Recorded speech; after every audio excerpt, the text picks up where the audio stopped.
Welcome to Unit 18, the final unit of the first volume, Gaining and Losing Supports.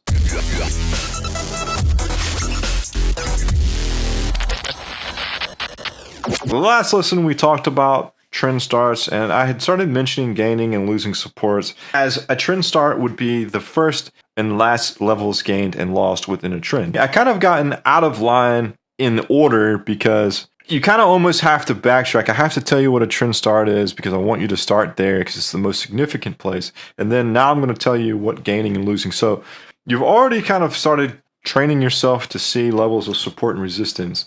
And then now we're going to kind of talk about the rules of gaining and losing because it's not as simple and it's something that's rarely covered. I've never really seen it in any of the trading books that I've read, or it's not this typical regurgitated type of support and resistance that most of you are used to. So if you bought this volume of the trading course and you thought that the majority of the things that you were reading you already knew, I highly doubt that you have seen this unless you've seen it from me or someone else that knows and trades this type of scenario. But it's logic-based, so it shouldn't be too hard to understand. Starting off, we have an uptrend.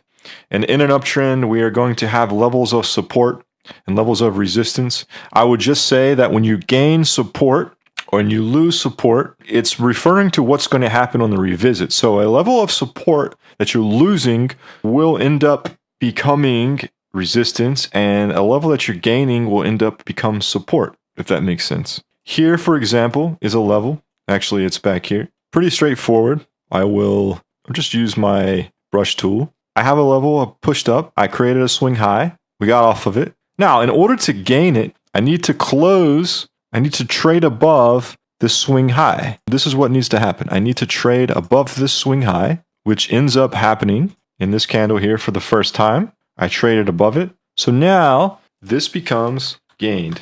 So this is our support gained. And then the first time I come back to test it, my trade, so it was gained here, we'll say gained there, and then we'll call this support gained.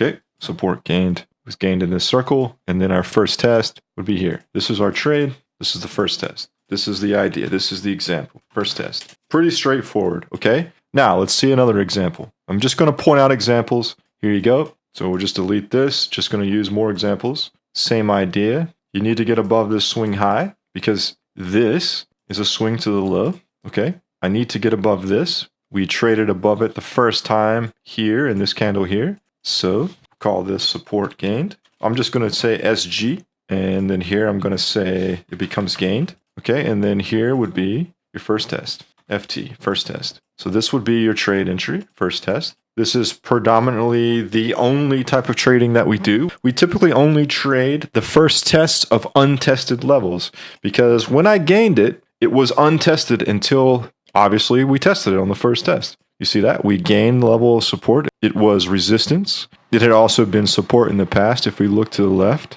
And we got above it, and we ended up coming back to test it. Let's just keep moving forward just so that we can get some ideas. Same thing right here. We have a swing high here.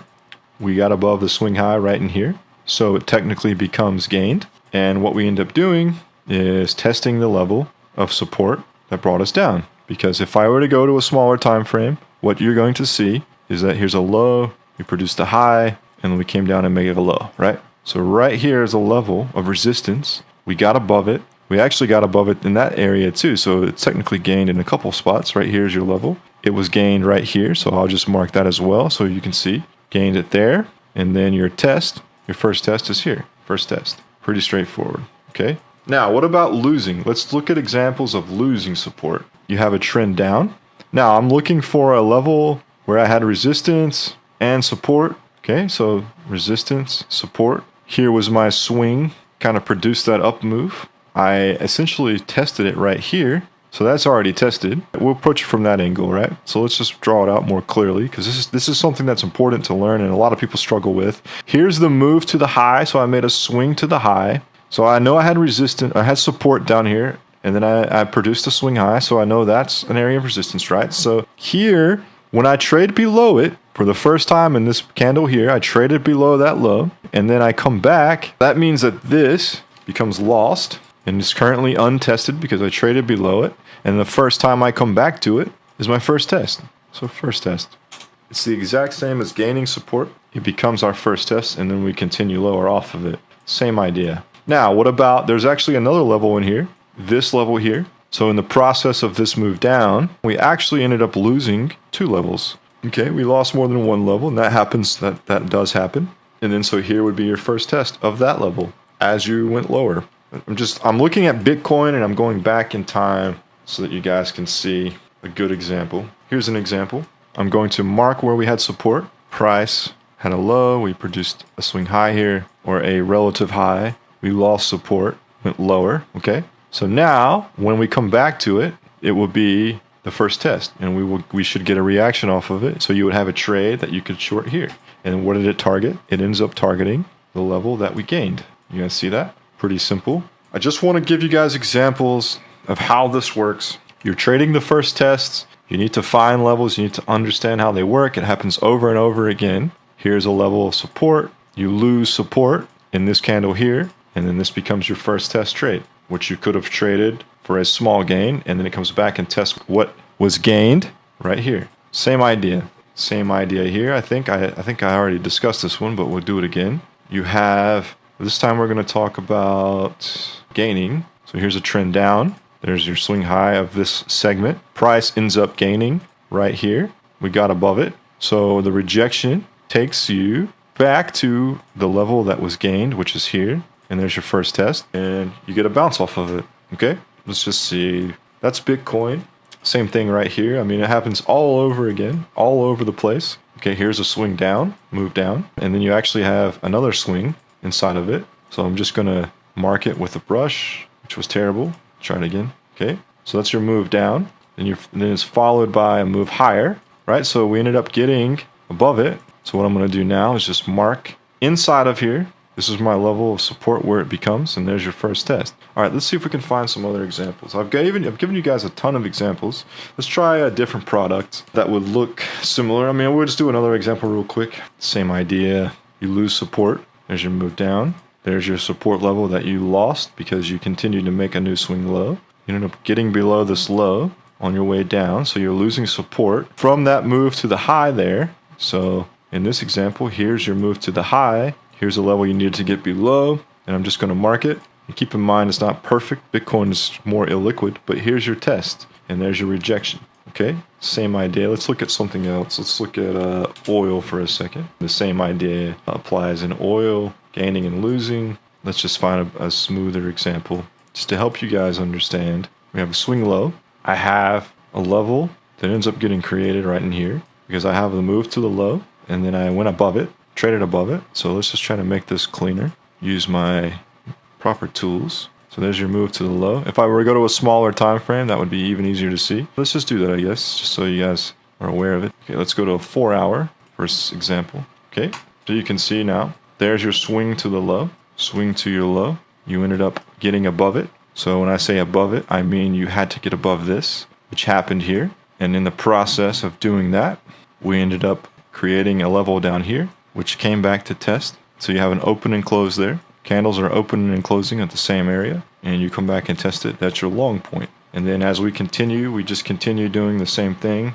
Let's see if we can find more examples. And these levels, I'm just showing you the concept. It gets more complex as you start mingling in time frames, various time frames. Here's an example where we're losing support. There's a support level. It becomes lost in this candle here. And then the first time we came back to test it was right here. First test, and you continue lower. That's the idea. Over and over, gaining and losing support. So you guys, when you just start drawing your levels, you can see how they kind of match up fairly well, not perfect, but I just drew arbitrary levels, and then all I'm doing now is saying, okay, I lost it. Here's my first test, and you guys can see how price comes back as I'm losing these levels. Price is coming back and testing them, and they're not perfect, but you can practice.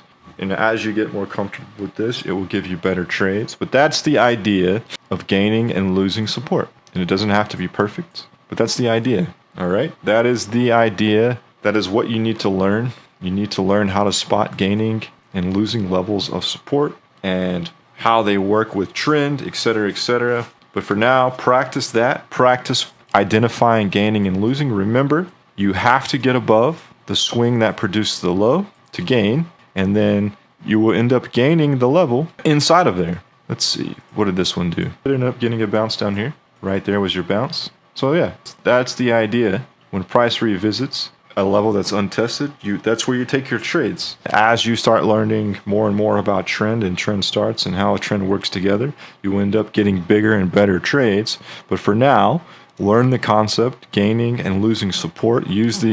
Watch this video many times. If you must, look at the examples that I have in the text versus the video as well. We'll do it one more time just to leave you guys with it, because this is such an important thing to understand. Okay, in this example, highs of Bitcoin, we produced the high. Here's our level of support. We close below it. First time we come back up and test it, we get rejected and go lower. So this area here became lost. It was support here, and then it becomes resistance on the first test. Becomes resistance. Okay, that's the idea. I spent longer than normal on this concept, but I know it's important and it's difficult for people to really grasp because it gets complicated as they start changing time frames. And remember, you're going to see this on all time frames. You're going to lose and gain support on all time frames. So sometimes you will be losing and gaining support on a smaller time frame and not losing and gaining on a higher time frame. I'll give you an example of that really quick. So keep in mind, let's go to the daily for a second.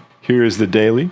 We're losing this level on the daily, right? We lost support there as we came down. We already established that. I will just draw it right there, okay? But now look at the weekly.